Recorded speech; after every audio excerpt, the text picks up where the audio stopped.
I I started in music. I guess in second grade I started taking piano lessons, but I played the trumpet from fifth grade on through grad school. So I was a trumpet player and a percussionist. So I played timpani and drums and that sort of thing. So I got to do a lot of orchestral playing, trumpet playing, but I also got to do some jazz playing, trap set, and musical theater, pit playing, and things like that too. So that was a lot of fun. But I got interested in conducting in high school because I had an opportunity to do some musical theater conducting. And when I got into college, I thought, well, I'll get a degree in music education so that I can go on and teach music in high school. That's what I thought I wanted to do. But I took a conducting class in my freshman year, and the teacher convinced me that I should go into performance instead of into education, and I'm eternally grateful to him for that. So that first semester of music education was not for me, and he said, you need to get out of that and you need to come take lessons with me. So after that first year, I took lessons with a very fine conductor in undergrad school. And then I went on to graduate school, Indiana University. Undergrad was University of Maryland, and graduate school is Indiana University. I studied there orchestral and operatic conducting.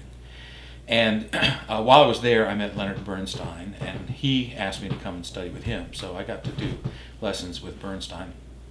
And then right out of school, I got a job in Memphis with the Memphis Symphony to conduct their youth orchestra.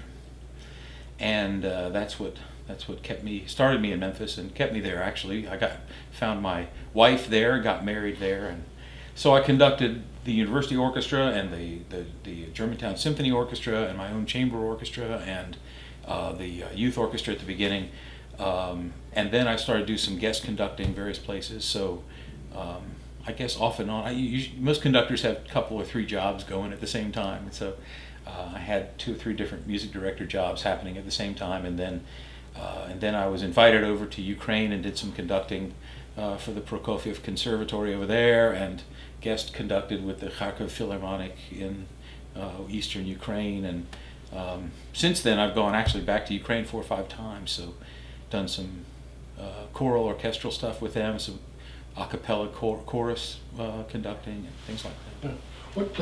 What was it about conducting that attracted you? Well, I was playing in the orchestra to begin control. with. A little. Yeah.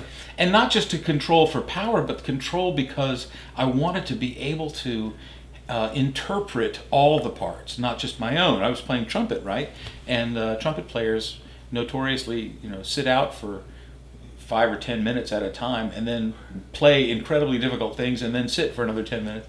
And so that's lots of fun. It's fun, but I kind of wanted to get to know the other instruments. So I took some lessons on violin and clarinet and percussion so I could get to know some of the other areas of the orchestra, and then started conducting for this teacher in undergrad school, and he took me right into the heavy repertoire. So we were studying the Beethoven symphonies, the Brahms symphonies, the Stravinsky ballets, things like that pretty quickly, and it was just love at first sight. I didn't look back at theater for a long time.